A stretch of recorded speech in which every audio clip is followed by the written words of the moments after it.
Hey guys, it's Gemini Jazz with House of Chiron, and today we are going to be discussing vulnerability and how vulnerability is actually a strength and not a weakness. So, to first dive in, we're going to discuss what some different descriptions that we have been, kind of conditioned regarding vulnerability. And it's basically been said that, even in the Webster's dictionary, they have a description that states that vulnerability is a state in which you allow yourself to be open to um, pain or shame or hurt or something along those lines. Um, but in fact, vulnerability can be your greatest strength if you know how to tap into it and use it wisely. So it wasn't until recently, with some, chain of events in my life, that I actually determined that vulnerability was probably one of my greatest strengths. And a good friend of mine, Chanel, she actually helped me to determine that vulnerability is my feminine authority. And especially sitting in my vulnerability that's my absolute right. And it has empowered me more so with being a woman and a woman of color, of course, and then um, being able to be vulnerable and being open and free with all of these things has actually strengthened me in so many different levels. So I determined that what actually makes you vulnerable is what actually makes you beautiful. So being able to embody that and hold that in, that you're actually beautiful in your vulnerability, and being able to tap into your vulnerability is what makes you a unique individual, because vulnerability does not look the same for everyone. And that's what we're going to discuss, is finding that vulnerability within yourself and determining what that looks like for you. So I have a few notes here that I'm going to be looking at. But first and foremost, I'm going to kind of discuss my battle with being vulnerable. And it started, as a child. I have been a very open book. I have been very vulnerable. I've been just, free spirited. I'm a Gemini, you ask a question, I give you an answer. I have nothing to hide. That's just me, just that innocence, and sitting in that innocence as a grown woman, a grown ass grown up, and still being vulnerable. And the world that we live in doesn't necessarily, applaud vulnerability. They see that as a weakness. And me being in that state, being me, it has actually jaded me a lot, because I did not have boundaries, and I did not have the vulnerability in a healthy way, right? Which is open. So going through certain things and having certain trials and tribulations in life helped me to determine that I needed to switch things up and have a different perspective on what vulnerability is. And I honestly didn't even recognize it until my good friend, brought that up out of me, in a real deep discussion. I'll put a plug in there for her later on. But anywho, so getting back to it, vulnerability can be viewed as your greatest strength. And reading up on vulnerability and, being in psychology, I was reading about Brene Brown, and she proclaims that vulnerability is not winning and it's not losing, is actually having the courage to show up as you are and who you are without having the control over the outcome of the situation or whatever it is that you're in. And so to me, that screams strength. It does not scream weakness. Like, to be able to be you, authentically you, no matter where you are, what you're doing, where you're going, who you're around, that's that strength. Because a lot of people put on a mask, or they hide themselves, or, they kind of go inward when they're in certain situations or around certain people. And to be able to show up as your authentic self and be vulnerable and be open no matter what, and knowing that you have no control over being judged or being hurt or shamed, that screams absolute strength to me, and courage. So to me, true vulnerability actually helps you create those boundaries that you need to keep you from being hurt or damaged or, scarred or fractured in any way. And I journey down this because I want to say that once you tap into that vulnerable side of yourself, once you get inside of you, your heart of hearts and your soul, and you determine with your own vulnerability, you determine what it is that you need. You also will determine what it is that you need to keep you from being open to receive these things that you don't deserve, this treatment that you don't deserve. So being vulnerable actually helps you tap into, it's like a two-edged sword. It taps into both sides. You're open, and because you're open, you're not just open with the environment, society, the world. You're open with yourself, and being open with yourself is being authentic to yourself, therefore helping you determine, because I am this way, or because I have these certain types of standards, I need to protect myself in this situation by this way. You built that and how it looks for you.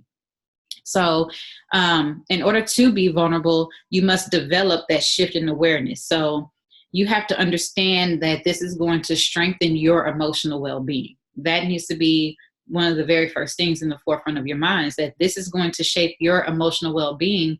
This is part of your emotional well-being. And, part of that, when you develop the boundaries within your vulnerability, you hear that word boundary and you think, a wall that's built up around you, brick walls, brick on top of brick around you, nothing can get in, but you also forget that nothing can get out. That includes you. You cannot get out of it. And taking it from a person that had little to no boundaries, I built up these walls, right? Built up these walls, nobody can get in. I'm tired, went through all that. And I actually trapped myself in. And, when you trap yourself in somewhere and emotions flow, of course, you're going to start drowning. So then you have no escape. And so digging into that, you have to kind of shift that awareness in your mind that you're not vulnerable to feed yourself to the wolves. You're actually vulnerable so you can outsmart the wolves. You can outsmart the wolves at your job, or in vulnerable situations with your intimate relationships, or even certain opportunities. You are vulnerable so you can outsmart the things that are set up to hold you back, or whatever the case may be. So you can only be as vulnerable with others as you are with yourself. So this actually helps you build intimate relationships on a more authentic level, as well as your friendships, business partnerships, so on and so forth. If you are open and free and genuine and authentic and just outright vulnerable, and you speak your truth and you stand in your truth, yet you still have those boundaries because you've done that work to determine what boundary you need to protect yourself, you deepen those relationships, and you also deepen a relationship within yourself. And, after that, life becomes more clear. Your relationships become more clear. You start understanding what it is that you need and what you don't need. You start having that direct focus. Vulnerability is one of the main things that people should tap into when they're actually going through this healing journey. And, as far as, healing the mind and changing your mindset. So when you think of it as discovering your true self and merging that in together, so you take your past traumas and all that, and you take that vulnerability in your authentic self, and you merge all those things in, you become a powerhouse. You then are able to speak your truth. You are okay with what you say and how you show up to people in certain situations, and no one can shake you. That's that confidence. That vulnerability builds that confidence within yourself. No one can shake you. And, reading on the neuropsychologist, Mario Martinez, he wrote in his book that that the wounds that we choose are actually, I'm trying to quote him, the wounds that we choose are actually